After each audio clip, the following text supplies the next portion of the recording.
el bien hacia otras personas. Bueno, el fondo de comercio va a tener valor o no según la clientela que tenga, ¿no? Entonces, si bien la clientela no es un elemento, pero cuando se traslade no se va a trasladar con la clientela dentro del fondo de establecimiento, sí va a ser muy importante para determinar su valor. Un segundito. Menciona también entre los elementos la ley al derecho al local. Y acá tenemos que hacer una distinción también. El establecimiento puede funcionar en un local propio, en ese caso el dueño del local puede venderlo, o decidir quedárselo o alquilárselo al nuevo titular, o bien puede funcionar en un local alquilado. Si funciona en un local alquilado, lo que tenemos que ver es si el contrato del Fondo de Comercio, de este local, permitía ser sublocado. Si se permitía ser sublocado, se entiende que se transfiere junto con el Fondo de Comercio.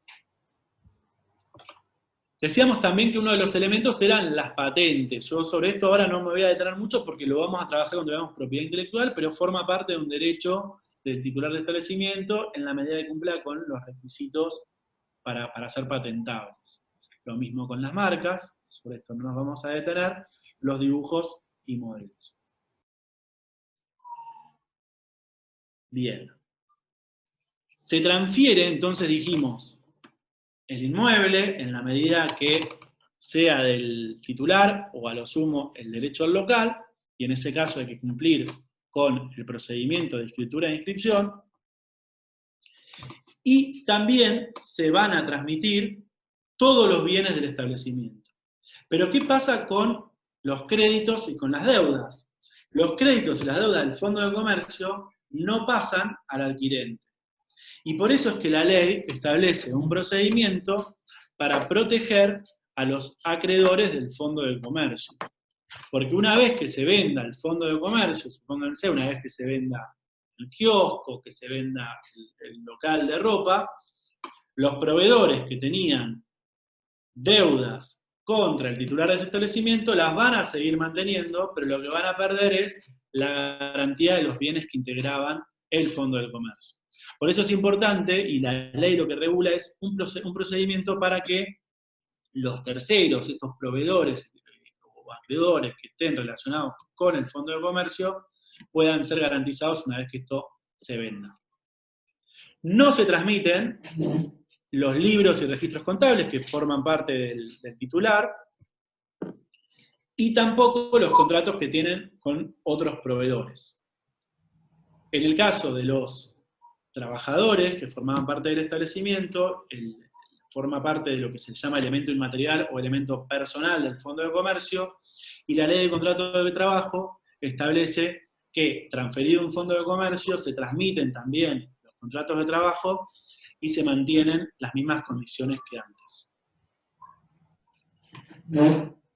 Bien. Uno de los elementos que van a ver es el tema del valor llave. Habíamos hablado de la clientela. El valor llave es importante determinarlo y va a ser lo que va de alguna manera, va a estar fijado en función de el prestigio que tiene el local, la clientela. Lo van a determinar las partes, ¿no? Pero básicamente el valor del establecimiento, ¿por qué uno compraría un kiosco o un negocio de ropa? Bueno, porque espera que ese negocio o ese negocio de ropa o ese kiosco tenga determinado margen de utilidad. ¿Y por qué tiene determinado margen de utilidad? Bueno, porque está ubicado en determinado lugar, porque tiene determinada clientela, porque tiene determinada marca, porque la gente lo conoce, cómo funciona, digamos, la panadería que hace las facturas de determinada manera. O sea, todo esto forma parte del valor llave. Y se considera un acto intangible de alguna manera porque no lo vamos a poder palpar, pero sí lo vamos a valorar y va a ser muy importante a la hora de fijar el valor de este procedimiento. ¿Cómo se vende un fondo de comercio? Se vende directamente o a través de una subasta. Y se puede transmitir a título oneroso o a título gratuito, dice el artículo 2. Quiere decir que esto puede ser que se haga a través de una donación, que se transmita sin percibir por esto ningún otro valor, o bien que se venda. Que se venda, y si se vende puede ser en remate o en forma directa.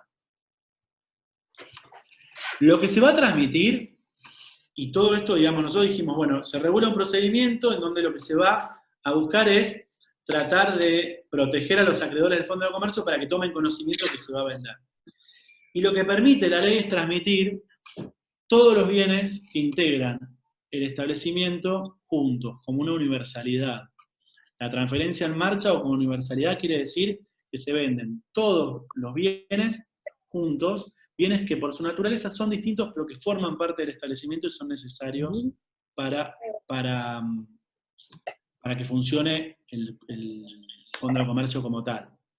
Perdón, o sea, en esto también tener en cuenta que la finalidad, como dice Pedro, es que se transfiera todo en funcionamiento y que también tiene una finalidad económica, ¿no? Tener en cuenta que esta panadería, si nosotros tuviéramos que salir a vender, por un lado, la harina, por el otro lado el horno, por el otro lado el exhibidor, probablemente obtendríamos un menor valor por cada uno de esos bienes usados, además de la dificultad de poder colocarlos en el mercado. En cambio, transferir el Fondo de Comercio de la panadería con todos los elementos materiales e inmateriales que lo integran, tiene un beneficio económico para quien lo transfiere y para quien lo adquiere, incluida la clientela, su nombre.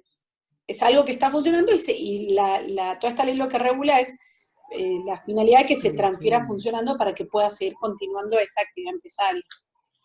De hecho, el dueño de un negocio podría, si quiere, vender todo por separado, ¿no? Y publicar todos los artículos del negocio en Mercado Libre, pero decide recurrir a la transferencia del Fondo de Comercio porque todos los bienes juntos tienen este valor, digamos, ¿no? Ahora vamos a ver qué pasa con las deudas, Blas. El procedimiento básicamente consiste en el acuerdo que llevan adelante el vendedor y el comprador.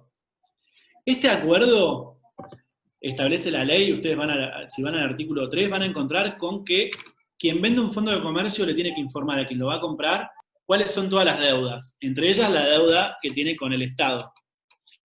Es una declaración que hace quien vende un negocio para que quien lo compre primero sepa, y en base a esto fije el valor del negocio, pero por un lado también para que se proteja a quien esté comprando. ¿Por qué? Porque el paso siguiente, después de que se hace el listado con las deudas y que se lleva adelante, digamos, la negociación de cómo se va a vender el Fondo de Comercio, la ley ordena publicar un edicto. En el edicto se va a convocar, digamos, se le va a informar a todos los acreedores del fondo y a todos los terceros, en definitiva, que el sujeto A le va a vender el Fondo de Comercio al sujeto B. Esto permite que los acreedores, proveedores, quienes participaban con el Fondo de Comercio, tomen conocimiento de esta venta y puedan ejercer lo que se llama la oposición a que se venda el Fondo de Comercio. Entonces, si se vende la panadería, el proveedor de harina, que le había entregado hacía una semana harina al dueño del negocio, se entera que tiene una deuda. Esta deuda, si se vende el Fondo de Comercio, va a seguir estando en cabeza de quien la asumió, porque no se transmite al comprador del Fondo de Comercio. Pero los bienes, una vez que se termine este procedimiento, ya pasan a ser parte del comprador. Por eso es importante que el vendedor declare quiénes son sus acreedores, para que el acreedor lo conozca, para que el comprador lo conozca, y cuando se presenten los acreedores a oponerse, se descuente del valor del precio, el valor de la deuda que se reclama. Supónganse, en este caso me preguntaban por el Estado. Bueno, si el Estado tiene una deuda, el Estado, cuando lee el edicto, probablemente se presente, y acá es importante, la ley dice, se presenta ante el comprador o el intermediario, ¿para qué? Para que le depositen el valor de su deuda en una cuenta judicial, una cuenta en un banco oficial, perdón. Este depósito que se hace en un banco es para que esté a disposición del acreedor. Y lo que se busca acá es que el acreedor sea garantizado. ¿Por quién va a ser garantizado? Por quien contrajo la deuda. Pero a la vez, quien contrajo la deuda no va a cobrar el total del valor de venta si no se descuenta esto. Lo importante acá es que con el edicto toma conocimiento el acreedor y a través del régimen de oposición tiene 15 días para presentarse ante el comprador o el tercero que se ocupe de la venta, que puede ser un escribano, un corredor, algún auxiliar, a exigir que le paguen su deuda o que lo garanticen con algún bien del vendedor. Si no es garantizado, si no le pagaron la deuda, tiene 20 días para obtener un embargo judicial. Para eso se deposita la plata en una cuenta. Todo esto, cuando ustedes lo lean la ley, van a ver que es un procedimiento bastante lineal.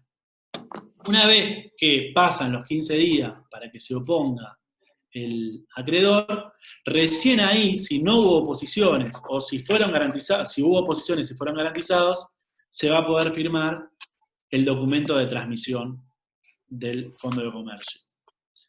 Una vez que se firma el documento, hay que inscribirlo en el registro público, en la dirección de personas jurídicas, o en el registro público que lleve este tipo de registraciones. ¿Para qué? Para que se dé por finalizada la operación y sea plenamente oponible a los terceros. Los acreedores que se presenten después de que fue inscripta, si se cumplió con todo el procedimiento y si publicaron los edictos, van a tener solamente acción contra el vendedor del Fondo de Comercio, pero no van a poder reclamarle al adquirente, ni van a poder ejercer su garantía sobre los bienes del fondo.